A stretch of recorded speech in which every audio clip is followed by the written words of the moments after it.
Shane Covill from Smoke Garage. Welcome to the Bearded Chat. Thank you. Mate, you and I, how long have we known each other now? It's got to be 5 years, doesn't it? Yeah. Really? I don't think it's that long. Oh, be close.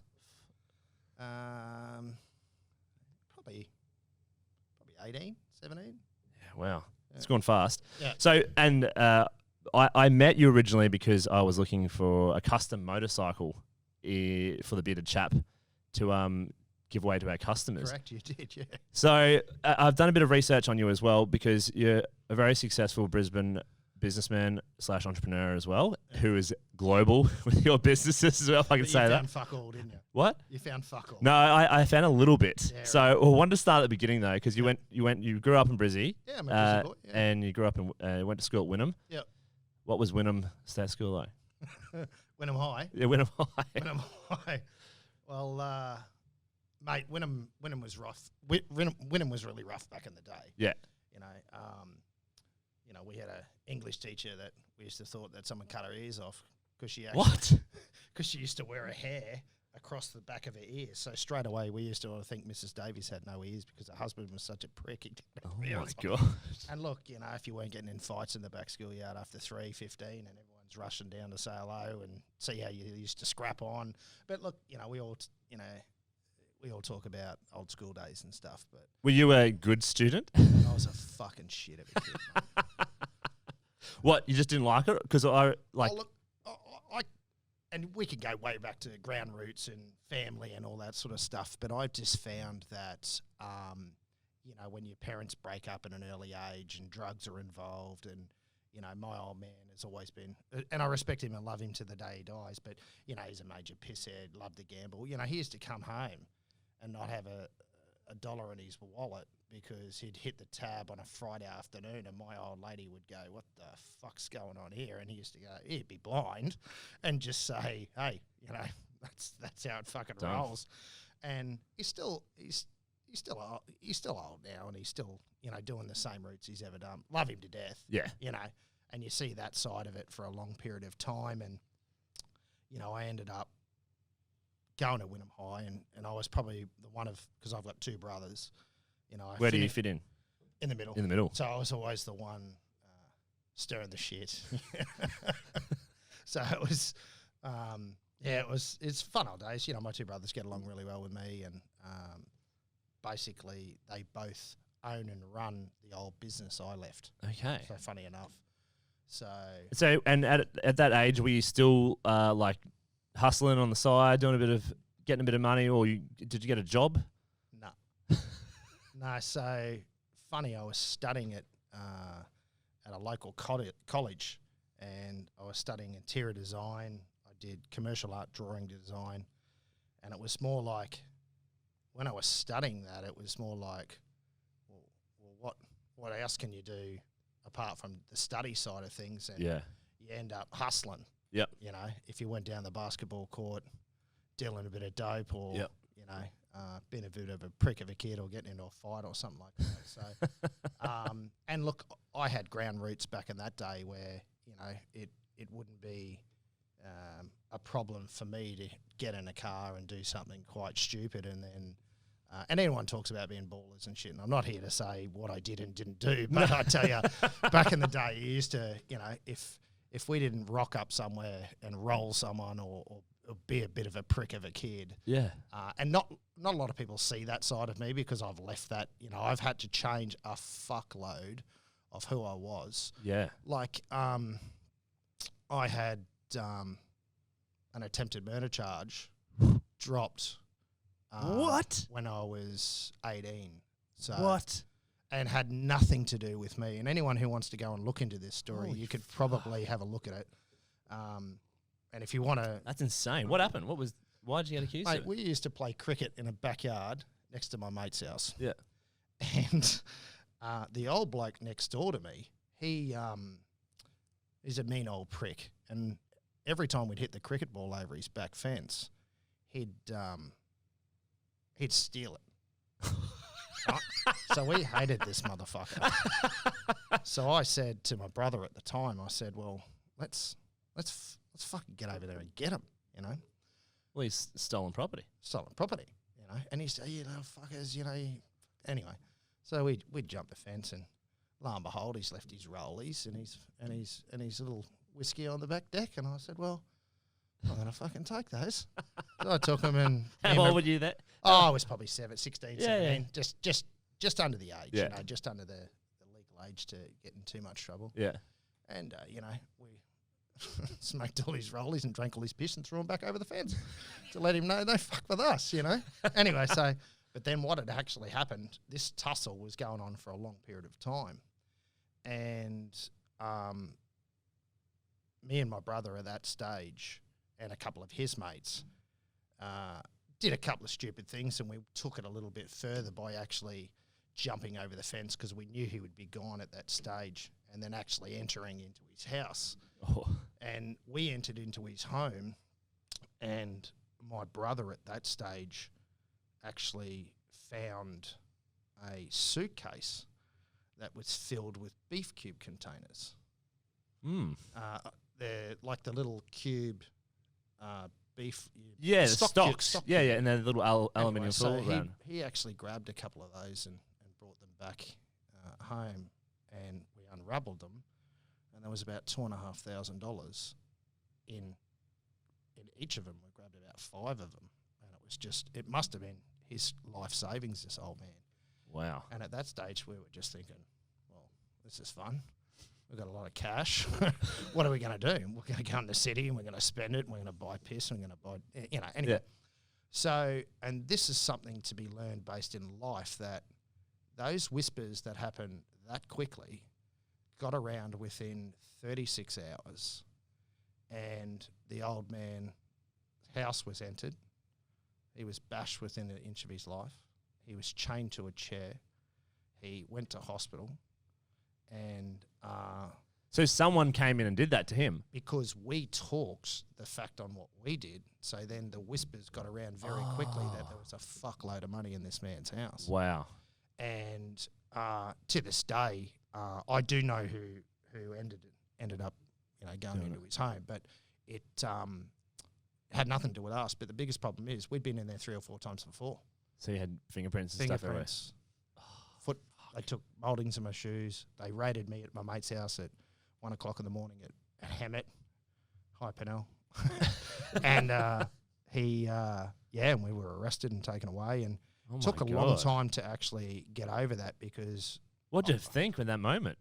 well, I knew I was guilty of what I did, but I wasn't guilty of what actually happened. But you can imagine sitting in, and funny enough, I'll never forget the detective's name. His name was actually Mahoney. I know you probably think Police Academy Mahoney. That was his name. Wow. And he was Wynnum CIB at the time, and he basically said, "You're fucking gone, mate. You're gone. You're fucked." Oh. And the only way that I got off the charge I did was actually go to the hospital and actually see the guy, because my bail was not to have any interaction with the victim. And I took a major risk, because if I break my bail, I was gone. Yeah. Anyway, so I went up and I said, look, and the coppers sort of knew I wasn't it, because the old guy took a bit of a beating, but he actually fought back. Yeah. He actually really gave him a hard time. Yeah. And, you know, they tested him. Like, you hear this sort of shit, but this is exactly how this fucking shit went down. And they tested fingers and DNA. And back in that day, they did take DNA samples, but I got a full record based on that. I'm actually committing the crime that I didn't commit, but actually being there prior to what had happened. Wow. And my bail was not to go and see him. And I went and see him and said, look, I'm going away for 10, mate. You know, because they bashed him, put him into a coma.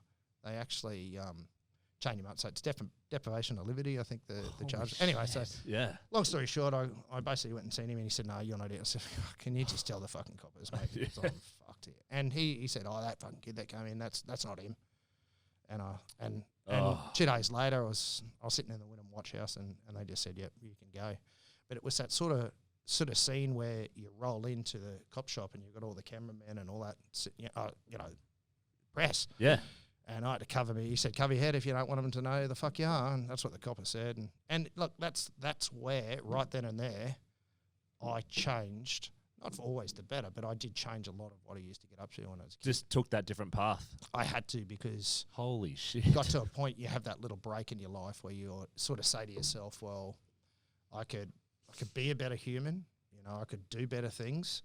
I can actually knock around with a shitload better people. I can get off the gear that I'm on. Yep. And it's funny, you know, so we ride trains and just be absolute grubs like we were back in the day. You know, there's not much to say, but we were shits. You know, dude. Because it's you, the person who I met, and the person I know. Like, I didn't even know that much about you, but in regards to that background. But holy shit, you are like outstanding, ethical business person. And I've learned that from having good people around me. Mm. Like, you hear those hard knock stories and all that sort of stuff, but I never thought that I was going to live over the age of 25. That was actually what I thought as well. Yeah. Because of the crazy shit I used to do. That's the truth. Like, I remember my current wife, she actually said to me, why did you ever not think that you'd live over the age of 25? And I said, well, we used to get up some stupid shit, you know, some real stupid shit. You know, if we weren't jacking cars and just being dickheads. Yeah. You know, and it'll come down to no guidance, you know, so not having that role model in your life for that period of time. Yep. And education as well. And if you say to anyone, education's a great thing, it's an amazing thing. But if you don't have it early on and you don't have the guidance, what else do you do? Yeah. You know, and there's always that one scenario it's like that sliding doors moment sort of thing. And everyone talks about it.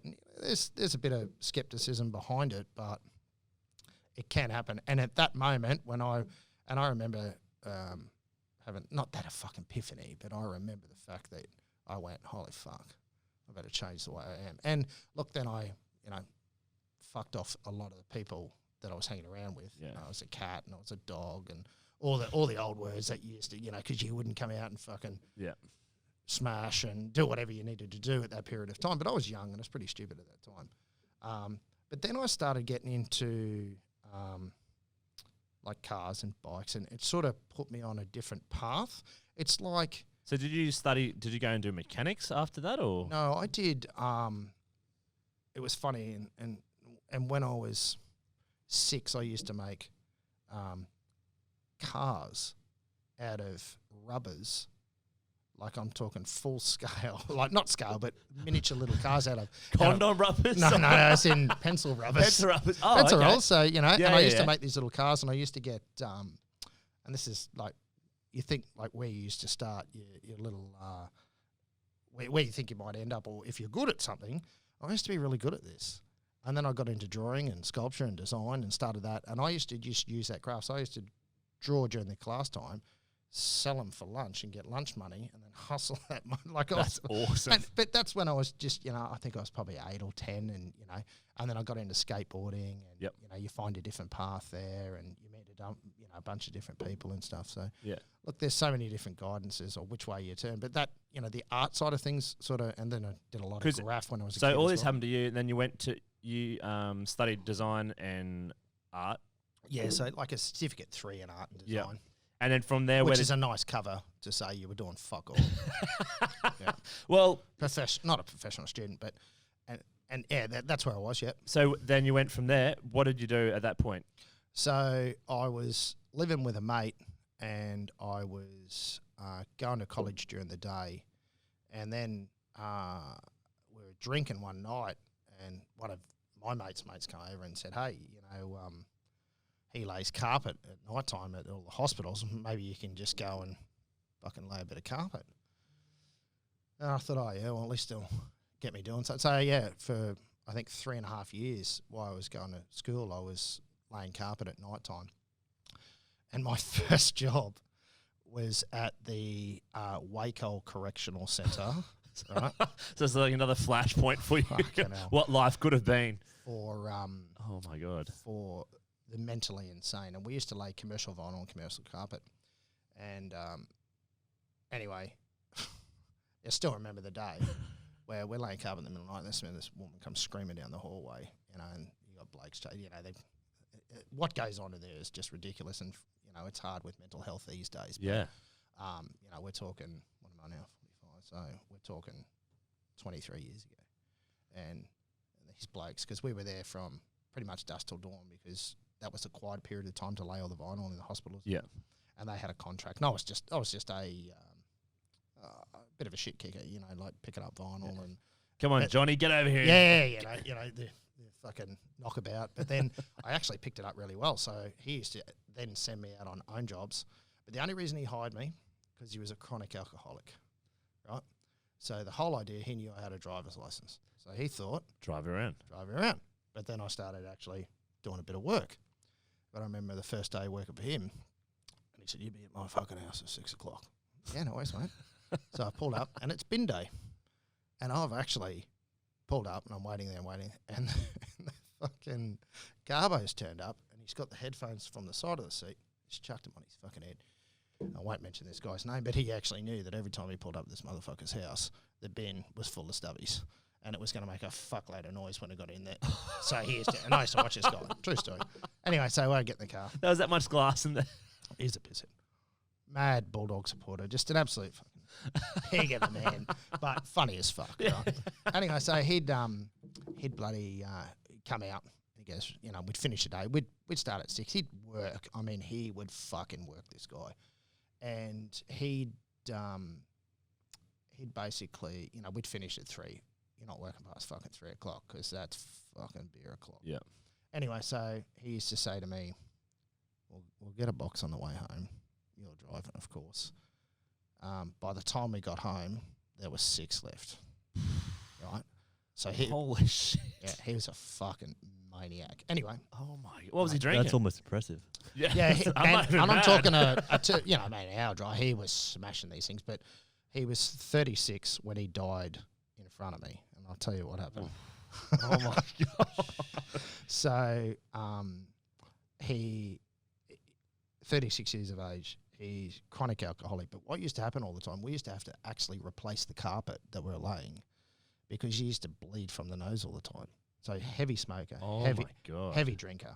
So when and carpet laying's a real fucking hard job. Yeah, you're sweating bullets. You're in a hot house with no air conditioning. You're on your hands and knees all fucking day, and you get water on the knee. So when you get water on the knee, it's comes pretty chronic because they say if you work with your head down above the rest of your body, it's actually your blood's rushing to your head all the time. Yeah. And then when you're standing up, if you're lying down for too long, you get up quick, you're going to get dizzy. Well, yep. We used to have to do that every fucking day.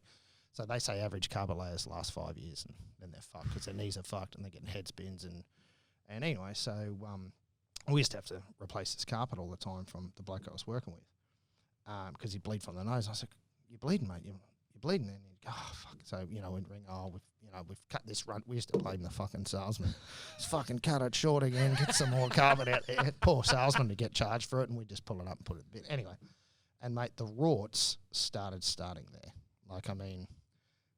I learnt from some of the best rorters from that particular industry. And if anyone knows this industry and they're sitting there and they're listening. Like what type of rorts in the carpet industry? Fuck, mate, you have no idea. So you used to have the underlay with the carpet, and if you ran out of carpet or ran out of underlay, you just make the call and you just order more, and they charge back to the salesman that was selling the stuff. So week 2, we would probably have 40 rolls on underlay at $80 a roll. So it was good money, and you'd on-sell it back to another carpet shop that you would for half the amount. But then what would used to happen is that carpet shop would normally get in trouble because they hadn't been buying fucking underlay from the supplier because they're getting it from the carpet layer. So all the carpet layers out there are fucking pig-rotten cunts. And they know it, and they're looking at me giving away fucking secrets. But it is what it fucking is, mate. And these are the sort of shit you learn. And, and I've got kids now that work for me. Yeah.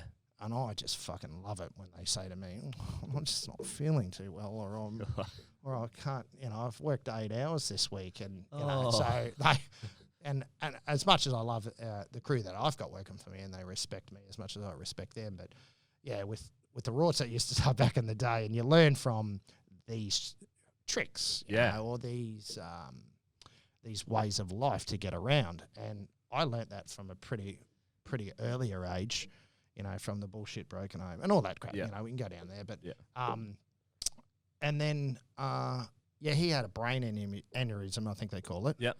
And Aneurysm, yeah. At 36 years of age and dead as a doornail. In front of you. Yeah. So Jesus. That was fucking hard. That's a hard day at work. And he, may he rest in peace, lovely bloke, but no, just... Well, he thrashed his body, it sounds like. Yeah, well, drinking constantly, which is fine. You know, Yeah. Drink, but, you know, having that much put on your body that early. And look, do they put it down to the piss? No. Do they put it down to the copious amounts Everything. of smoke? Everything. It's lifestyle. Well, we've all got a choice, mate. You know, it was a lifestyle choice for him. But, you know, if his wife really knew the amount of alcohol he used to consume every day after work, instead of just walking in and saying, oh, Shane bought a fucking six-pack, we're just going to have a couple and watch the game. And I'd go, oh, fucking here we go. You know, and I'd have to drive his fucking ute home and pick the fucker up in the morning and be on time. Mate, he was fucking bright, early, bushy-tailed, fucking bang, we're working. He might have had 40. I don't know. It's ridiculous. I've met, when I was 17, I met an alcoholic, and he's like, straight up about it, he was like, I'm an alcoholic. And I was like, Functioning alcoholic. wow, how much do you drink a night? 2 bottles of vodka. I'm like, how the fuck do you hop up the next morning? It's just like 4 litres of water. He just drank 4 litres of water before he went to bed. He goes, wake up every single morning. Good as That'll gold. fuck you after 5 years. I'm like, oh my Lord. That's a tough life to have. And he looked like he had a life. He's probably only 38, but he looked like he was 80. He was rough looking as well. And look, we all have our dark demons. Oh, yeah. You know, but I learnt back when I was working. What not to do? Well, alcohol is probably a good thing to consume on a monitored fucking consumption amount. But the average Australian will drink, like who's the blue collar or had, will drink 6 a night. Yeah. You know, and what is the average consumption of booze in Australia? I think we're one of the highest in the world. we are the second highest. I think Germany is the biggest, yeah. is. And that's good because I own and run a pub. So at the moment, I actually Exactly. benefit from the fact of people drinking. But We're launching another distillery. So. and look, but it's taken a long time to get it to that journey. you know. Yeah. And like I always say, you get good support and good people. Yeah. So you learn all these crazy lessons from that. Yeah. Then did you go into sales then? Yeah. For the carpet industry? Yeah. Because this is where that's all I heard about from you telling me in that, because that was your first part of the sales game. Yeah. So it was funny. So learning from a laying side of things, and then I grabbed an opportunity when a warehouseman from the company that we used to get our product from, because they were the ones that used to quote the work and ring us up as subcontractors to go and lay the work. So it was a supply and fit from this company. And then I was in there one day and I said, oh, where the fuck's a warehouseman? I haven't seen him in 10 minutes. He goes, oh, he's injured himself. And I said, oh, what's happened? He said, oh, fucking 100 kilo roll of vinyl, commercial vinyl. It's 1.8 metres, 50 metre roll. It's probably 400 kilos has fallen on him and he's in a bad way. And I just said, well, who's taking that motherfucker's job? and I got the job the next day, and I told Cole, sorry, not Cole at that Position stage. is vacant, sir. Yeah, and I knew nothing about that side of things. So it wasn't a hard job. I think it was more the fact is picking the right product and don't cut the fucking wrong product on the wrong job, because if you're laying, 5 or 10 grand's worth of carpet and you've picked the wrong roll off the thing and you've cut it and given it to the boys, the boys don't check the colour and style. It's up to you to make sure that everything matches. And there was a couple of incidents, early on where I fucked up and I got given the opportunity, but I still remember that I took a photocopy of my very first check for $375, and I was just proud as fucking punch. Yeah. Because the guy I used to work for was just cash, might get 50 in and 100 here or whatever. And then, anyway, so I started my career just doing that, and it eventuated just into doing a little bit of what do they call it these days? Were you on the phones? Or? No, it was more quoting most of the work. So the estimation of all the work. Yep. And I just started, there was a couple of brothers that used to run this, and I actually got along really well. We used to get on the piss and do that. And I actually said to him, can I have an opportunity maybe to branch up a little bit here? And, I can come in here, And I said, okay. And they just gave me one little job, and I fucking bolted out, and I measured it up, brought it back, and it was perfect. And I still started doing their little shit jobs for them, and then they gave me an opportunity. Well, here's a plan. Measure this up, and I measured them, and then got the role going, and then supplied and fitted it and did the whole thing. So they went from doing a single bedroom house to multi-million-dollar hospital jobs and stuff like that. So they were a big corporation at that time, and they had me running the warehouse at the time. So how old were you then? I would have been 24, 23. Yeah, 24. cool. And then from there, I don't know, I must have fucked up and got the sack or something. And I applied for a sales position just at a floor coverings place. Yeah. And this place that I work for taught me a lot about direct selling. I mean, like, you are not leaving that fucking home until you get that sale. So that's old school. I mean, like, it was serious old school. Throwing phones through doors, old school. Holy shit. Yeah. So we used to have like a salesman, an area manager, a sales manager, a state manager, and a national manager. And everyone used to report straight up the line. So, you'd have a target for the week, or you'd have a target for the day. So were there leads generated from marketing? Yeah, and then absolutely. you just go smash those leads, or were you just like roll into doors, knocking on doors? No, it was no cold canvassing. So obviously the amount of advertising that this company used to do would bring, and they are one of the leaders in the industry when it comes to laying floor coverings in Australia. And it was funny because you get a lead and you'd still have to qualify the lead, because they'd say, come out and give us a quote. 100%, and you'd basically, oh yeah, well, what are you looking at? I'm looking at doing this, this, and this. Oh, okay, good. Yeah, what time's going to be convenient? I'd just come out at, 1 o'clock in the afternoon. I'll go, oh, okay, is it convenient? Is there anyone else that probably needs to have a look at the product with us? Like family, friends, maybe your fucking husband who can make a decision, If you would never say that, of course. In a polite way, you go, fuck, I'm not. Who's got the money? I am not coming out there unless both parties are there. Yeah. And I learnt a tactic, and this might, not a disrespectful thing, but I would be in there until I would get a decision. And if it was nothing ever threatening, it was nothing ever to the point where people would say, but I got kicked out of homes probably 40 times over, 50 times over. So, but it was because of our area managers and our store managers that used to reach target. Now, there was always a bonus based on how many targets you would reach, and it was always based on gross profit. Yes. So you would always get a percentage of what money you would make. So in some cases, if you go out and sell a $5,000 gig and there was $1,000 in it, it's $100 to you. Mm. And if you're doing so many a day, by so many, was it just comms only as well? Yeah. Yeah. Real sales. Yeah. So I learned, and I was averaging at 23. I think I was making 150 grand a year at 23, based on a very small retainer, but a fuckload of commission. Sales people are the highest paid professionals in the entire world. Like, people just forget about that. It's almost like a scum word, and it was because of... And mate, I'm talking it like it fucking was, because I was a fucking shit human at that stage in my life, selling fucking carpet. Have you ever seen The Matchstick Men? No. Watch that fucking movie. There's another a movie. It sounds exactly like what you were doing, called White Gold. Very similar. I've seen that. White Gold. It is an absolute. That's a series, yeah. Yeah, it's a series, and it's absolutely brilliant because it's like this old school mentality, like just fucking bash on doors, and that's like that whole. When I watch dodgy salesman, don't trust a salesperson. And you're like, mate, I was and I can sit here and say, at that stage of my life, my name was Shonky Shake. That was my nickname at the carpet place, because I used to pull every pig rod I fucking could to make a commission check. And it was bad. It was bad business. But it wasn't only me doing it. It was just the industry. It was the industry. And these were the reason that this industry was the way it was, because it was fucking led by the snake's head. Yeah. And the snake's head was as rotten as you've ever fucking seen anything in your life. And he's still around, actually, that guy, because I know someone says, I said, is that motherfucker still around? He goes, yeah, he's still around.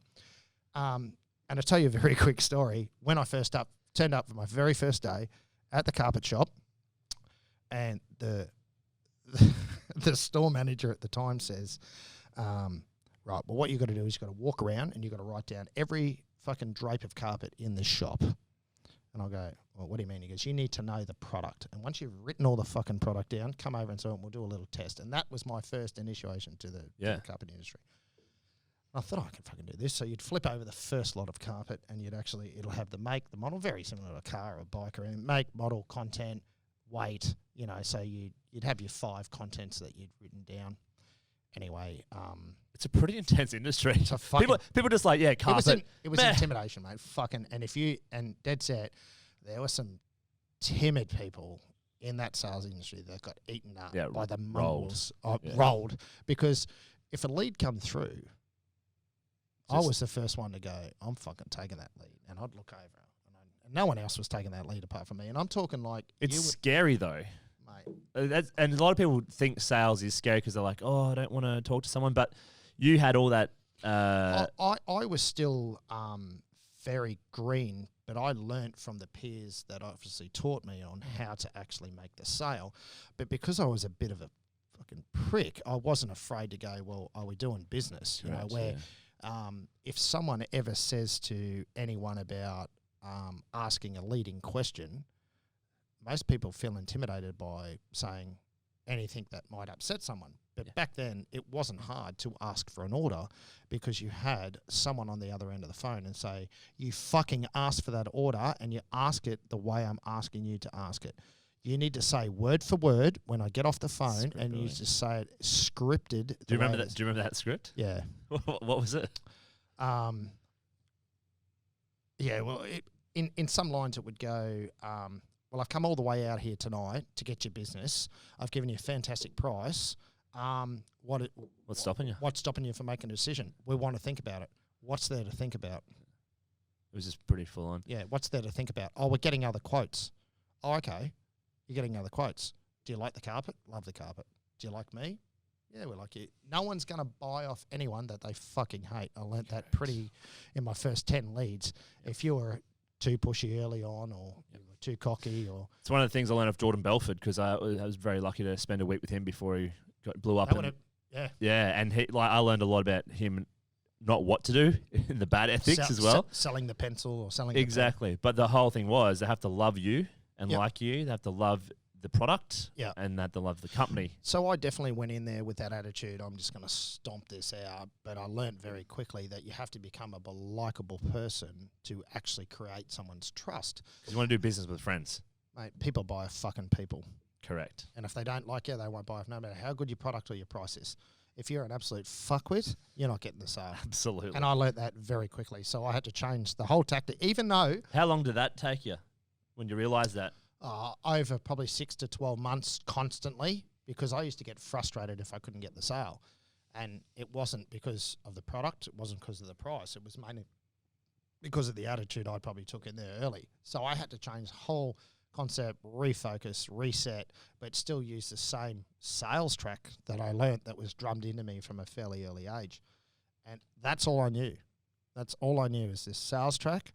And, nationally I was making fantastic money. Yeah. And every time we used to go in our weekly sales meeting and I'd stomp in there with my cuffs on, your shirt cuffs and my fucking $90 tie back in the day. And my fucking shirt and, walk in and fuckers knew I was in the room. And but that's the way I only fucking knew. I didn't know any way else on how to actually, because, I'm not highly educated in, tertiary and further. I did courses and stuff. And I did a course with that particular company called Creating Quality Results. Okay. And this particular course was actually to pull you so far out of your fucking comfort zone. But I actually loved it. I love the fact that I was pulled out of the comfort zone, could actually do a bit more. And you see the people in the crew that, I remember back in the day, there was a big crew from Brian Burt Ford and our crew and other major companies, like good branded companies. And they were fucking crying, like literally crying about what this guy was putting them through. What was happening? More the fact the scenarios or scenarios. They were crying from role playing scenarios. Yeah, role play scenarios is in putting them in positions where it was more intimidating and they were getting frustrated and. See, I fucking love that as well. Yeah, that was I used to love role playing in regards to because it's training. This is one thing that a lot of people don't do anymore. Yeah. It's literally training to put you in a real situation, not just watching a video, not just writing stuff down. And look, you're absolutely right. Interpersonal skill, Yeah. when there's something awkward and Yeah. you've got to sort it out, and looking someone in the eye Yeah. and actually working through it Yeah. in a positive way for the And it result. was funny. That's I both will win. learned from that because that's all I knew. That's what I was taught. And when we used to go to these seminars and these meetings, it was more about not the intimidation to the new crew. It was like any, the new apprentices are coming in. And I actually used to like grabbing the new guy and taking him out on a lead. And Big alpha move oh right there. my fucking God. And they'd go, how the fuck did you sell that? And I'm talking going into someone's house and selling a $50,000 package and getting a deposit and driving out. You know, we used to smoke ciggies back in the day. And where's that scenario where there was a movie where, he gets on the phone and It was Wolf of Wall Street. yeah, Wolf Yeah, Wall Street, and yeah. he goes, That's a script I learnt. yeah, how the fuck? But I used to be in those scenarios. Oh, hold on. Mike's cut out. Give it a go. Go Test, again. test, There we go. yeah. I used to be in those scenarios where that, and my wife fucking hates that movie, and it's a bit of a pig movie, but it's basically the sales industry in a fucking nutshell. That was exactly what it was from Back in the day. 80s to mid 2000s. Yeah. And when I see that clip on that movie, I always fucking say, oh, fuck, I was in that position. And it's so true, and people can sit there and go, you shit talking cunt. But I tell you, I was in those scenarios every night, and there's people that could probably, confirm that in a bigger basis because it used to happen on a nightly basis. So I actually love that. But back then and in the Wolf of Wall Street, it was like that boiler room, like high pressure sales to get across the line. Sales. And when I learned from Jordan and then all the stuff that I did after that, and even going through my earlier sales career in like the fitness industry and stuff and telco, it was all about qualifying the fuck out of someone. And I would still be pushy, what would be classed as pushy. But after I qualified them to make sure they had the money, that it was actually, they were the right fit for them. If I truly believed that me selling them this product would benefit their life, like I knew that they would come back and be like, you know what, I'm fucking glad I did it. Yeah. I just didn't want to get them a comfort zone. I would just keep going. And then if it all, if I educated them and did all the right things, and I didn't want to like completely push them over the line, because sales is a very powerful thing. Absolutely. When you get to influence someone to make a decision with what they do with their money in a positive way, it can be dangerous. And It that's can be where very dangerous. that's why the And people I who was are extremely unethical. fucking good at it Yeah. when I was in my prime and number one in the state, number one in the country, pushing, big figures, not the same sort of figures you hear about like Wall Street and all that sort of shit. We're just talking, going into someone's house. Mid-20s. Yeah, but going into someone's house and actually creating rapport was the biggest thing you had to do. If you could create a rapport with someone very early on, then you're 50% there. How did you do that? Um, What were the tactics? Or So then? I would always find a common ground, a picture on a wall, a car in the yard, a car out the front. Oh, you're drive passionate a about it as Commodore. well, Oh, yeah. I've got a Commodore. Suddenly I've got a fucking Commodore. I don't have a fucking Commodore. I never owned one of them. Oh, I've got one of them. Oh, you like cars. Or you'd find a common ground on colours. There'd be so many common grounds that you could find, and every scenario is different. You could, because the male, the alpha male, will always put up a bit of a barrier because you're in his home and you're selling his family a product. So I would always try to, and I know the word target's probably not the word, but I would always target to try and get a great rapport with that person. Because if you're in the first, there's the meet and greet process in any sales, and anyone has taught you any different way, if they do not fucking like you, they aren't buying. If you walk in here, I'm here to give you a quote, what the fuck you want? 1/100th of a second for visual, Yep. person to person. Yep. 1/100th of a second. They are, you've already been potholed, pigeonholed. Yeah. On the I phone, mean, you're in you the have direct selling industry, you're Yeah. in their house, and they've called you out to do a quote. They're getting 175 quotes, and you're never getting this lead, or you're never getting the sale. An hour and 15 later, I've got their money in their pocket, and I'm actually sold them the product, and they're actually probably inside while I'm outside going, holy fuck, what the fuck just happened there? We just bought $25,000 worth of flooring. Do we fucking need it? Well, Does we do flooring now. costs that much money as well. Well, if you're talking about timber throughout the whole Yeah, house, true. and you're talking about 5-6 bedrooms of carpet, and most houses these days are quite like, my brother still is in the game now, and it's probably learnt a lot off me on how we used to do it. But he has told me now the industry has changed so much. Well, I think selling in general has changed a lot because It's massive how change. you got, we'll get into your current business in a moment, but like talking about motorbikes and going through a sale process there, Yep. like I've seen you do it, but like, do you want to explain all those lessons that you learned, not what to do, and evolved over time into what you do now? Because it's more of a consulting. And I find now I get to choose the client that wants to build a bike. Like I would have today 6 or 7 leads. We've got 48 weeks of work currently in the shop. Wow. So I cannot build a motor. And I had the conversation with Vince today, who just said, don't give me any fucking more work, Shane. I can't do it, you know. And I said to him, but we constantly have people, and this generation in my industry don't want to wait, have the money, and are able to say, well, how long is it going to take? And when I tell them that I can't do anything for a year, they don't like the process, but it's the truth. Well, they want more. Shit. You booked out. What? Yeah. And I have learnt now that you can't lie about it. No.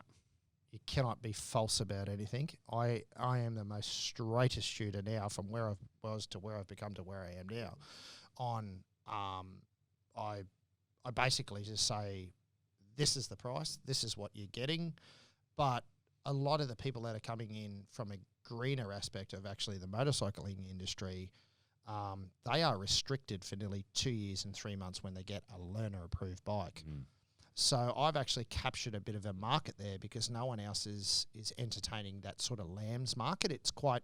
So when I got my motorcycle license, you would have your small boy license for, I think, a month or two, and then you just... Jump on 1,000 cc. Jump on 1,000 and you were there. But now they have to hold that restricted license for 2 years and 3 months.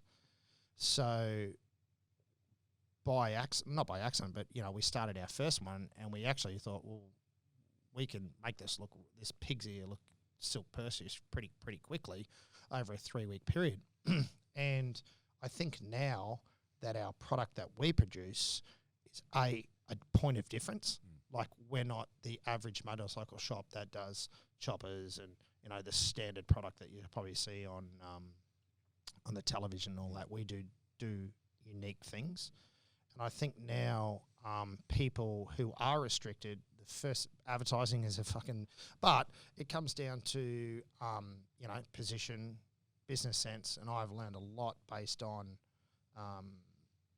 where you can position yourself in the industry. Like, there's many in our industry. There's many many fractures you can actually, you know, put yourself in, and we've put ourselves more in the lamb market or the smaller lambs bikes because they are restricted now and they have to hold a motorcycle license for 2 years. That's a big market, and it's a bigger market because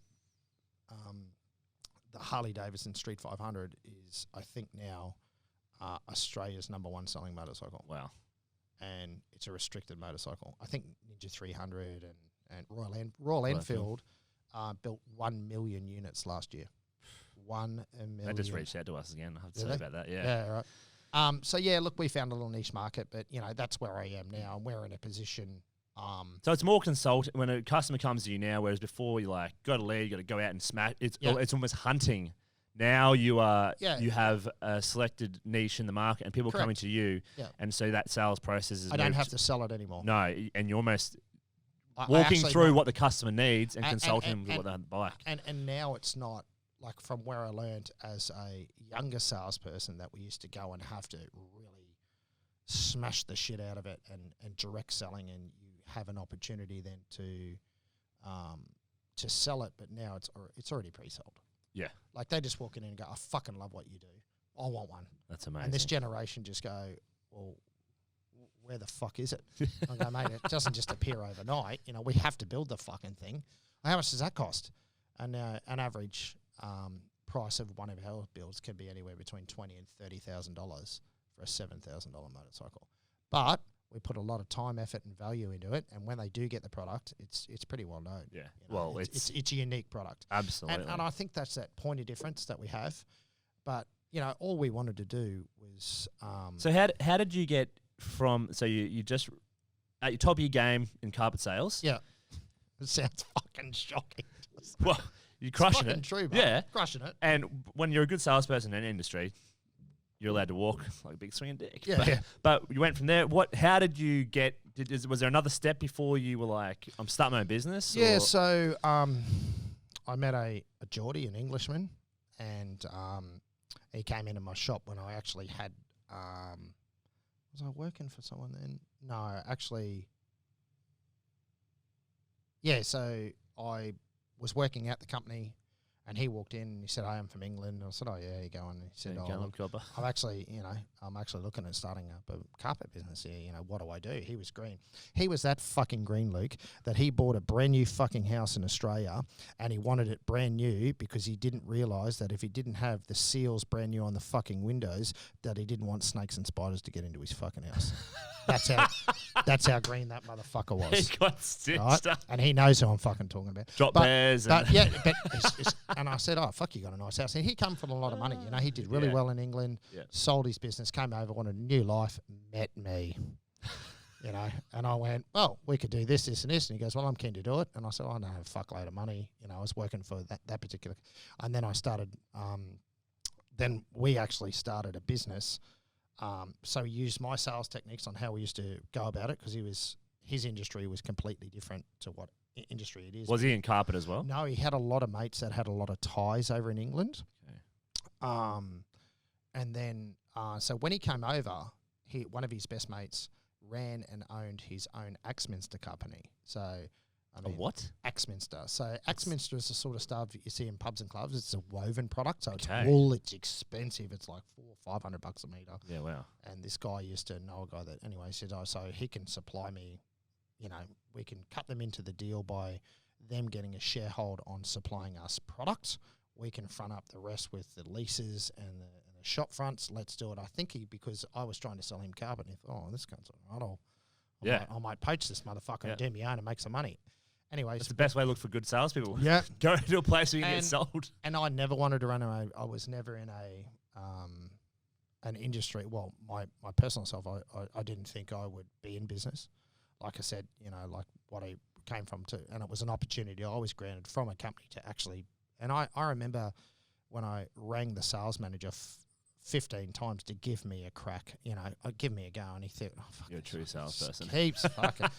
And that's where I started my industry and work from there. But So this was the first company that you were an equity holder in.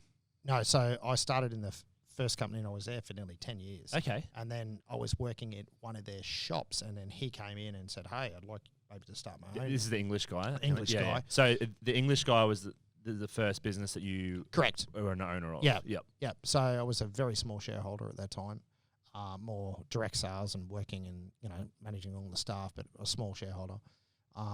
He put the majority of money down and had a lot of influences in England by them giving us all the stock.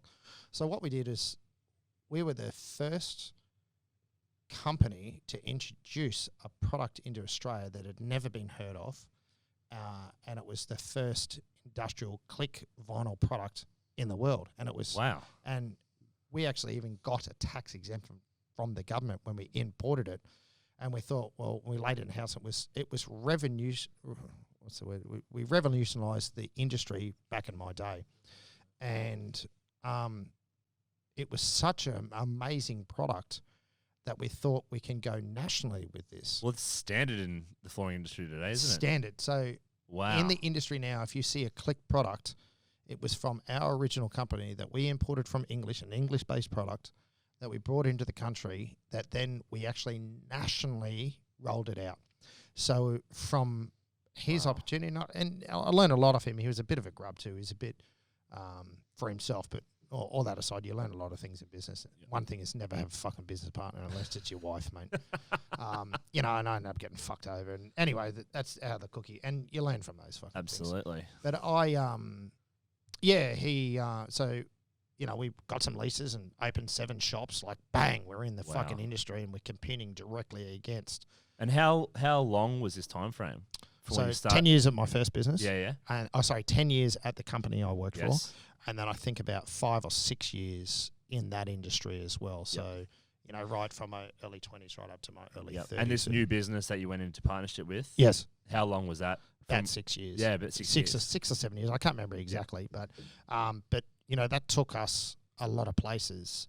And sorry, when they started the business at year 1, how long before you had all these shops open up? Okay, so we Was it the whole 6 opened years our first shop in Gingerlee, and I remember we opened the door up with a fucking, and true as I said here, we opened it up with one desk, a fucking chair, and a fax machine. Yep. And a phone line. I think that's exactly how we opened it up. And we were waiting until they cleared the shipment of samples, just samples, of all the samples that we wanted to sell, and they were coming direct from England. Anyway, so we got them. And if you go into any particular, and you could choose any of the top 10 or when you go in, it's, a lot of the retail stores in that industry are very, they're all refined, the colours are perfect, they're on stands, We had 9 rolls of carpet in the middle of our showroom cut to a metre length on the fucking floor. That's how we started. And then... Got to start somewhere. You had to start somewhere. And then, someone just look at it's a new shop, they go in, they go... And they wanted, I don't know if they fucking felt sorry for us, but they wanted to give us the business because we were a couple of young blokes starting a business in the centre part of a homemaker centre. So we were paying a fuckload of rent. And they could see when they'd go into the place that I used to work at, which was next door, on how hammered they were getting. So we used to work the opposite way. They'd come in, you offer them polite service. Yeah, we've just started.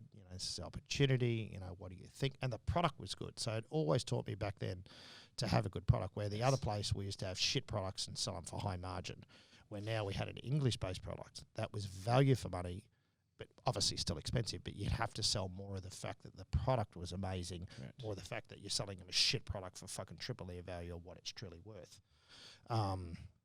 So that's how we started, and then some of the products come in, and then we got an actual warehouse, and we convinced the English partners to just send over a fuckload. We're going to smash this out.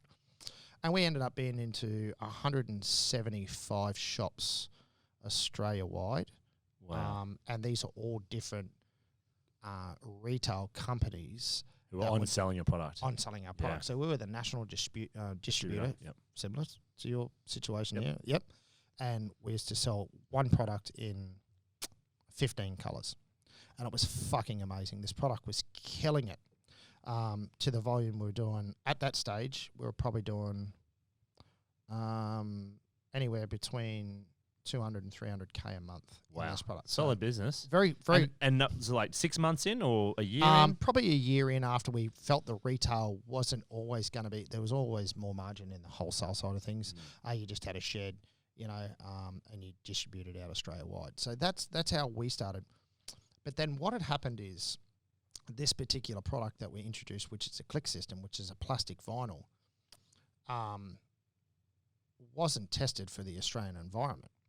So in England, where it doesn't reach 32 degrees. So what had happened is when you click this product together, and all I could say is when you click it together and it locks, it would stay together over... Is my mic working? I probably touched it. Am I on? Yeah, you're on again now. Yeah. Hold on. Try again. Hello? There we go. That's better. Yeah. Technical difficulty. I just fucking touched it. I'm shocking with it. But this product clicked Shouldn't be together doing that, and it looked flawless. But then after 6, so we actually pushed all this product out Australia-wide, got record sales. But then what happened, it had to be laid in homes. So after about 3 months of actually being into Australian climate, going from anywhere between 7 and 8 degrees right up to 32 degrees, the whole fucking thing would separate. So it's warping because no, it was more just coming apart and creating what they class as a picture frame. So if you've got 2 boards and you put them together and they're seamless, but as soon as you get a gap in between it, the dirt settles, so it has this black picture frame. So the customer, and we used to say, it's expansion, it's this or that, and we'd blame the installer, go back out and fix the click. But at the end of the day, we had to come to the conclusion it was a direct fault from the manufacturer because they never actually realised how bad the temperatures was in Australia, and it used to separate. So we had an amazing product.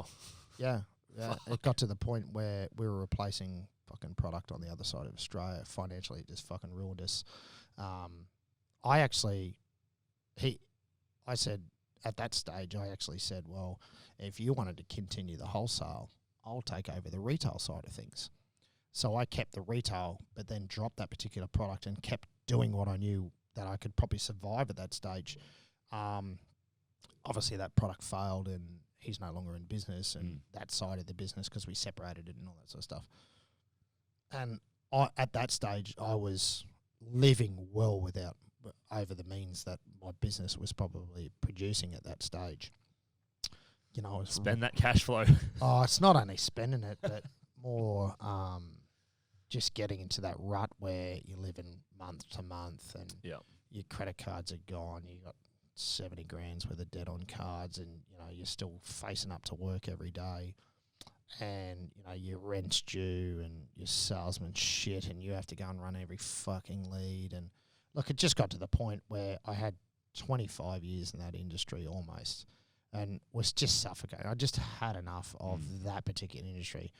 And I think I learnt from an early age that when I started and I knew the ground roots on where I was going to be, I never thought that I'd actually get from where I was to there. So and look at what you learnt along the way. But it's always a journey, and everyone talks about journeys in life and how things work.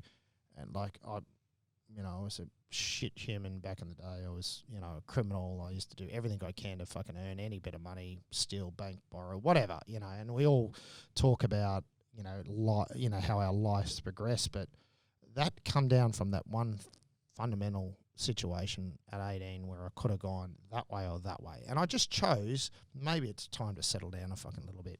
And then, and now, I was married at the time with that other business, separated from that fucking shit human. And then, just met probably one of the best humans in my life, and it almost brings me to tears because there's no way that from the person I am to what, and you know about her, and she's one of the most amazing fucking humans on the planet. She's a weapon. And you say to yourself, well, why the fuck did you choose this cat? You know what I mean? And she even says, fuck me, you have brought some fucking shit into my life. She's the straightest, beautiful human in the planet. And I tell her about my fucking stories. And weapon of the business person as well. Yeah, and she is just mortified because, she is just not that human at all. It's all about morals and ethics and, getting to know every human you've ever been and, concentrate about beautiful people around you and get rid of the fucking dead shitwood out of your fucking life. And so all of that, and I met some lot of shit humans along my life. And then when I met her, everything just fucking changed. She said, wow, you've got some shit cunt friends, mate, and you need to fuck them off. Otherwise, we're not going to fucking make it. And, and it got to the point where I was in my first marriage, my young boy, like I found out that, my partner at that time was cheating. She was just a shit human. And then, she actually fell pregnant to him, and just a shit part of my life. And you realise those sort of, when you're surrounded by those fake people that just suck the guts out of you there. And I think everyone's had one of those in their life, and I've had one. And then, but you say, well, I've gone from having that particular person in my life to this human. It's such a, you'll never notice it unless you experience it. And a lot of people surround themselves with what they're comfortable with. 100%. And they'll go, yep, I'm comfortable with my life, and I've got my little weekends. Fucking weekends. I don't know what they even exist at, You know what I mean? And, I like people that go, oh, well, I finished. Well, fucking what? I understand hard work and but I think even I get out of my fucking comfort zone every fucking day. Every day. If it's, as a business owner, you do. Mate, if I'm throwing someone out of my pub at 1 o'clock in the morning, or I'm dealing with my fucking prissy 22-year-old staff member that doesn't want to come to work on time, or I've got, events people that are, are so highly strung. Or and cash flow or everything you could possibly... And I would have none of that if I didn't have the person I have in my life. And I put it down to one thing that, in this pandemic, and it's a fucking pandemic, and all one knows, and we're in the entertainment industry. Yeah. There is not too many pubs and clubs that are going to come back from this stronger, or, like, I don't know if a lot of people, but JobKeeper was supposed to stop today. We didn't even, I think, qualify for JobKeeper. Yeah. Yeah, you because know. you did so well. Yeah. Yeah. But I renovated, I fucking remodeled, we did a lot of work behind the scenes, financially put a lot of money back into the business to hopefully, and if it doesn't work, we've got, my wife and I have got a fairly good asset that we could go, look, if this doesn't work, we can just fuck it off and live a life. I only do it. And she likes what I do because it actually keeps me happy. Like I could go and just. Well, you love it. And that brings me back around. Like, what got you into the motorbike industry? Because I met my current wife. We travelled. We're over in Bali. You know, we're just living not like we were on holiday, and I experienced the passion that a lot of the Indonesians have for motorcycles. And I always like riding or like custom cars, and as a kid, And, we were over there and we're traveling, and I went out on an adventure ride, and I thought, this is fucking amazing, and these bikes and this culture. So in Bali and Indo, it's more about motorcycles and cigarettes. So the two fucking things that people love.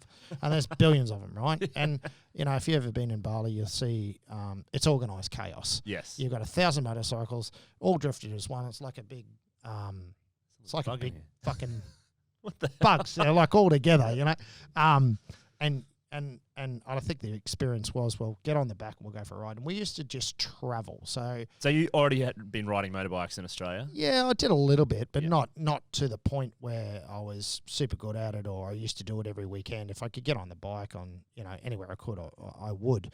But my background was more, I always had some sort of customization to a car, if it was mag wheels or fucking flares or motors or anything like that. And I always eventuated that passion to probably more the motorcycle side of things because I fell in love with the culture. The culture really got us over there. We used to travel over there 3 times a year. We met some beautiful people, and I think it got to the point where I said, and at that stage, I just wanted to bring a couple of these things home, and I thought, well, I could display bikes them. home. Bikes home. I could display them in the shop, and I could do this in our furniture business, and we started importing a bit of the furniture. Yep. So I've gone from transitioning from the carpet industry to actually importing a bit of furniture. Yeah. And when I was doing that, I was throwing a couple of bikes in the containers, and they were displays, and we're doing a lot of Balinese furniture and flooring. We're mixing a bit together at that stage. And then the bikes sort of outgrew the furniture side of the business. Yeah, wow. And then we started doing a little bit of fabrication and doing a bit more, and we got a lot more interest, and that's how Smoke Garage sort of and I know when you have like two passions, with my wife having the decor and the furniture side of it, me having the motorcycle, it's sort of worked at that stage. But then now it's always been now more about the motorcycle, because she's seen the passion in me, and it actually made me fucking happy. Yeah. So she went, fuck, I can, let's, and I think if you're in that rut role of a job, and, you go to work 9 or 5 and you come home, you do the same routine. Well, every day's different in our industry and what we do. And I think I could go back to the ground roots, live a comfortable life selling product. But the industry that we've evolved in now, we've actually made it from custom motorbikes to coffee to bar to events. Yeah. Like, we've actually made our particular space. That culture. It's a culture, mate. It is absolutely a culture. But with my wife's business sense and a bit of the passion that I show for the craft that we do, we were renting a property in the middle of the valley and paying an extraordinary amount of rent, and for the motorcycle place, and we just were dying a financial death, or just sucking money into it all the time. Well, that's one of the big mistakes that people do. They go way overhead on their overheads just on a really cool building, when that, if you've got a good business, and the customers don't mind coming into a little small place. And I think when I knew then that our business was suffering because of the financial decisions I was making, and not knowing core parts of business, I've learned by growth. Like, you need good people around you, need good managers, you need good staff. And I was doing everything by myself at that stage. I was handling the sales side of it, I was handling the fabrication side, I had a mechanic. So, I was getting tossed to and from, and it just got to a point where I did hire, a marketing agency, and they helped me out. And then I hired another bloke that and he's no longer with us. But I think I just learned from ground roots, and I survived based on instinct at that stage. You know, I really did. Yeah. But I was a doer, you know. Like if I said, right, I've got to get this done, that's done, you know. So you started the bar, so it was Smoked Garage. How'd you come up with the name? So I met a group of guys over there in Bali that originally had the name Smoked, and it was on our travels, and they were pretty much working out of a little tiny shack in the middle of buttfuck nowhere, and it sort of grew. It was always growing over there, so I took a great common interest in the culture, and I said, look, this culture would be amazing in Australia. We just fucking don't have this. And that's where it progressed from the furniture side of things to actually building custom motorbikes in Australia, and that's how Smoke sort of come about. But you started Bali. There's a shop in Bali that you Yeah, there's a shop in Bali. first? That's actually a bit of a sore point at the moment, because the guy that actually works, we're 50-50 over there. Yeah, okay. And then the guy that actually works over there has separated from his wife over there, and it's become a real head fuck. And I've actually taken a massive step back from over there because I'm just not involved. And now they're changing names. He's moved on with his new partner. She's trying to do the business now. He owned the rights, or we owned the rights to the name Smoke Garage. He left and said, well, if I'm leaving the business, I'm taking my name with him. So he's left and taken the name off the building. joys of business partners. And we never had anything in paper, or No. you know, it was more a verbal agreement. And So I can just walk. I've just pretty much walked away from that side of things. okay, so that's going to be done off. But your main customer market's in Australia anyway. We've for the last 3 years, that's all we've had is Australian customers. Yeah. We used to build some of our bigger inspirational builds over there, basically strictly for cost, because I did it here, it'd be 4 years and a lot of wages, where the average wage in Bali is $9. But we had some great. I have the best fabrication in the world, the best custom scene in the world. And we were paying them a massive amount of money. So the locals were, $1,000 a month, which is massive money over there, but creating a great product. But I still owe a bit to that over there, because the Indonesian scene, so we could actually say, hey, we're in Bali and we're in Australia, so we're a global sort of, people are recognising it more, because I don't know if you get more heads over there, but they had a lot more at that stage. They had a lot more influences. A lot of people liked the product.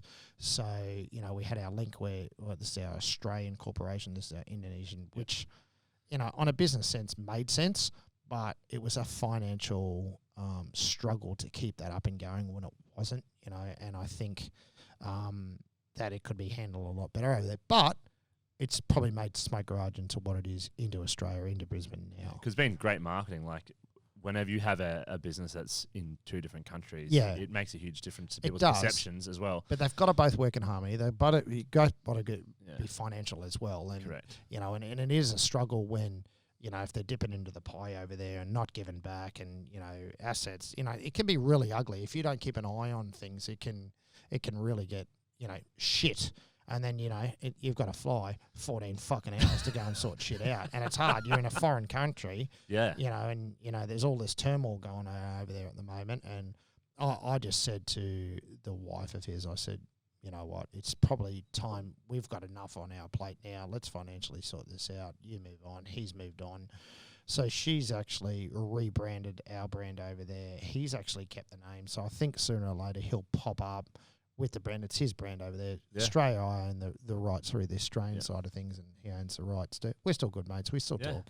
But, they're going through a lot of a struggle. But that's life. We all go through those shit fucking turmoils in our life, and you either get through or you suffer in your jock. So I think, I can only say to him, well, you do you, and I'm happy for him to get on with what he's getting on with. So with the bikes now in Australia, because you're booked out for how many weeks? 48? 48 weeks of work. Yeah. So what are some of the awesome projects you're working on at the moment? Because, this is one thing you are passionate about. You're badass, Ford, V8.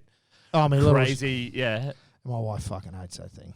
So for those of you, you have to look it up, but Shane's got this. What is this? A Ford? It's a Ford Courier. But it has been worked. Was it got a Dana 60 or something in the rear? Yeah, it's a $30,000. Yeah, it's got an engine. Yeah, it's got and shout out to the guys who built it at Super Performance, but it's got like a very similar to a NASCAR block in it. It's a 347 Windsor, but it's worked. It's running 500-600 horsepower. But the problem that I face is how loud it is. How loud, and the coppers want it off the road. But it's an amazing marketing tool. Like this thing, when it rolls down the road, it's so unique and so different to what it is on anything else on the road. Just it's a standard cab ute style side. Yeah. That's matte black with rhino plaster all over it. Yeah, but it's been widened, 12 inches, it's been lowered. It's got 33-inch tyres on it. It's loud. And it's called Rexy because it's fucking Rex on. It's on steroids. And the reason that it's called Rex, and it's a funny story, there's a regional airline in Dubbo, New South Wales, where my wife's from. And the story goes, Rex Airlines, that they were flying one day and a propeller fell off it. But they managed to land. So, it might get you there, but it might fall apart. It's like my car. So she's nicknamed it Rex because it might fall apart sometimes, but it'll, it's a funny story. But look, and I've had some serious cars in my time. Like I've had everything from Bentleys to Ferraris and all that sort of shit. And it's so superficial. What Ferrari did you get? I had a F40 Spider, a convertible fucking thing. I probably had it for 5 weeks and sold it because you just look like a middle-aged... I can't even say it. I know you're fat. Like it was just... You'd pull up at the fucking servo and it was a good tool for kids to come around and all that sort of stuff. And you drive the kids around, it was fast and it was fucking loud and all that sort of shit. But they're a shit fucking thing to drive. They are fucking temperamental. You're talking about a $10,000 brake change. You're talking about $15,000 fucking service. Ridiculous. So they always say if you own an expensive item, it's 20% per year to maintain and look after it. So if you own a $500,000 item, you're still paying a fuckload to maintain and look after it. And then I owned a fucking Bentley, and I just didn't want the kids putting their fucking scooters in it.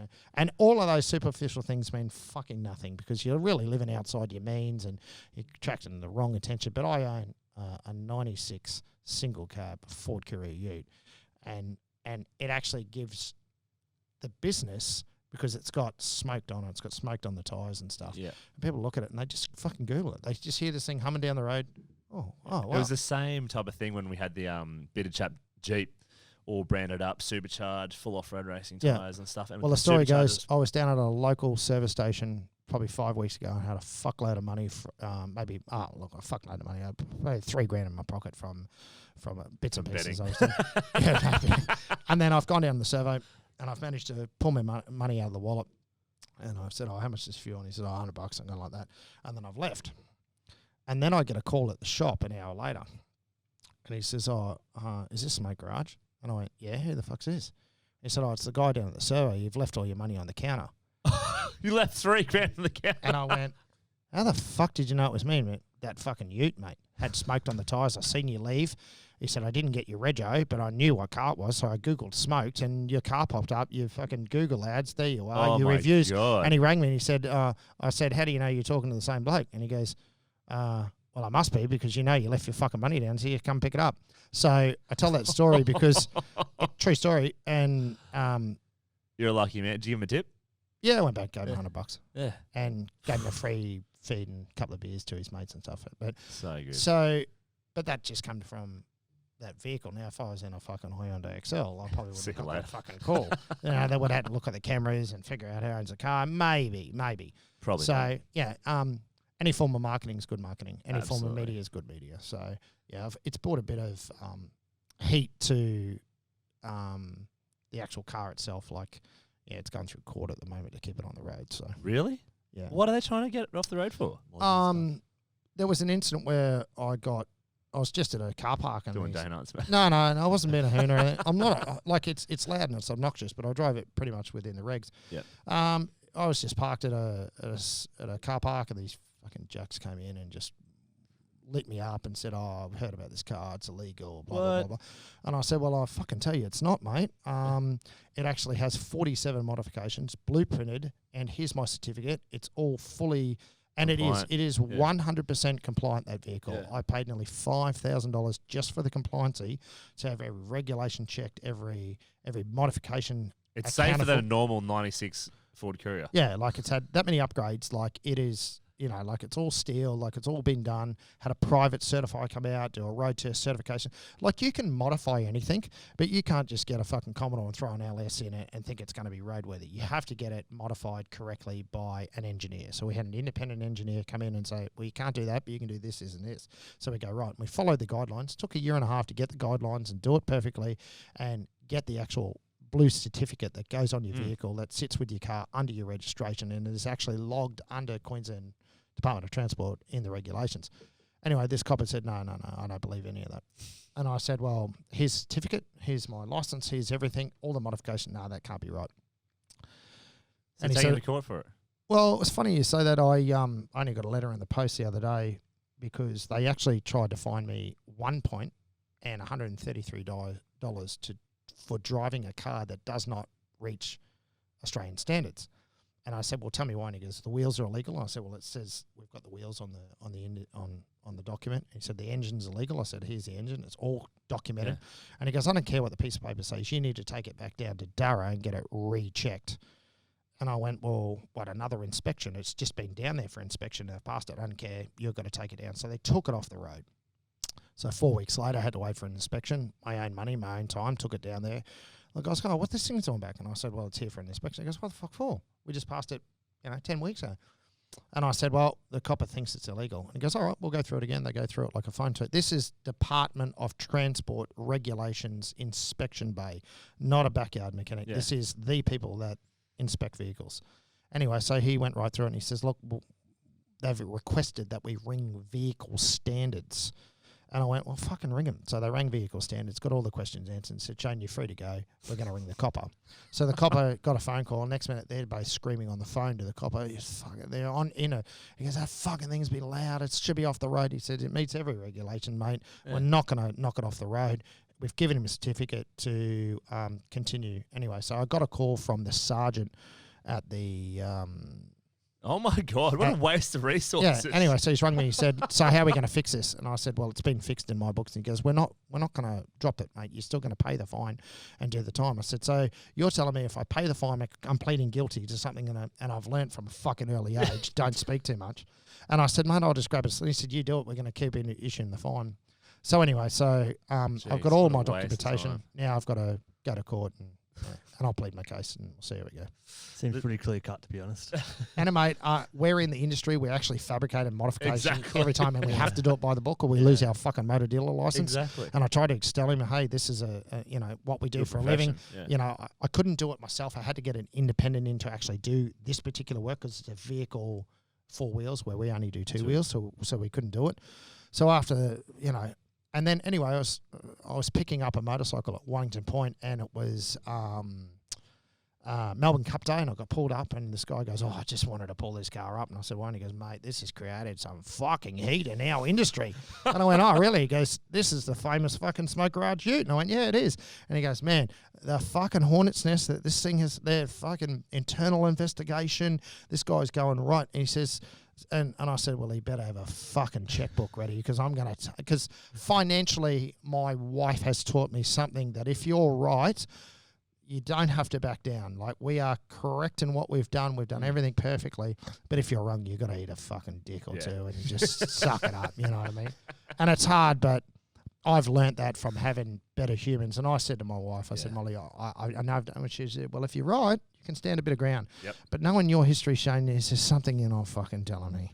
And I said, well, it's perfect on the books and it is what it is, and it's been passed and we've had the certification. So it's perfect in our eyes. And she went, okay, well, let's roll. And she said, just her last conversation is, why don't you deregister the fucking thing and take it to Dubbo and just drive it around the fucking bush? And I said, I'd like to do that. But she even said, I'll buy you a fucking brand new car. I'll buy you a brand new car. Again, and I said, what am I going to do with a fucking Ford Ranger? She goes, well, at least you won't get pulled up by the cops. And I go, they hate me. But it's gone back from when I used to own the Bentley and the number plate was illicit, ILLICIT. And every day I was pulled over. Every day. It was matte black, lowered. You look a bit sus though, mate. Yeah. And the first thing they said, is this your car? And I said, no, it's not. I said, who's it? And I said, I don't know. I just stole off some bloke. And that was my fucking one-liner. Sarah. And like, I'm a fucking licensed on the dash. It's registered in my name. Of course, it's my fucking car. Oh, my But God. I was pegged straight away. And we can all go, oh, you're a fucking drug dealer. Yeah. You've got an expensive, $400,000 car. But like, I bought it cheap and did it up and but you know, they're the life lessons that you learn, that you don't always have to have that facade about yourself where I have a nice look. I've still got the same fucking thing now. It's fucking cost me more than anything else, but it's actually a great marketing tool for me, because every time I drive the fucking thing, people go, oh, I just seen this fucking ute rolling down the road. Wonder what it was. Oh, it's my garage. I looked it up. Oh, you got a bar? I'm going to come in for a drink. Amazing. And then they end up maybe buying a motorcycle or something. So with your motorbikes, because they are like ridiculous, you've created some, just because you sketch all those motorbikes yeah, I out? normally sketch all it the up. design? I'm actually getting tired of drawing them up for customers, and they are getting like, they know what they want these days. There's not a lot. You've made some space age looking ones, like funny story. famous ones, yeah, and famous people have actually bought them as well. Yeah, so funny story. We had, and if I had my phone, I could actually show you the text. I got a text message from a person who put Rover on the moon. Now, and I thought, this is a fucking joke. You know what this? And next minute, she sent me a certificate badge and all this shit. And I'm still skeptical like when I was talking to her. And I said, oh, what do you want? And she said, I'm actually part of the NASA program in 2006 or whatever it was that helped put Rover on Mars. And I went, fuck off. And she sent me all the dialogues and, you know, her, you know, in her uniform and the badge. And anyway, I said, okay, so what do you fucking want from me? And she goes, I want you to build me a motorcycle. Yeah. And I went, a motorcycle? And she went, yeah. And I went, well, what do you fucking want? And she said, well, I want one that looks like Rover from Mars. No way. And I went, really? And she went, yeah. And I went, well, that's going to be pretty hard to do. And is that a motorcycle? Isn't it got 4 wheels? Yeah.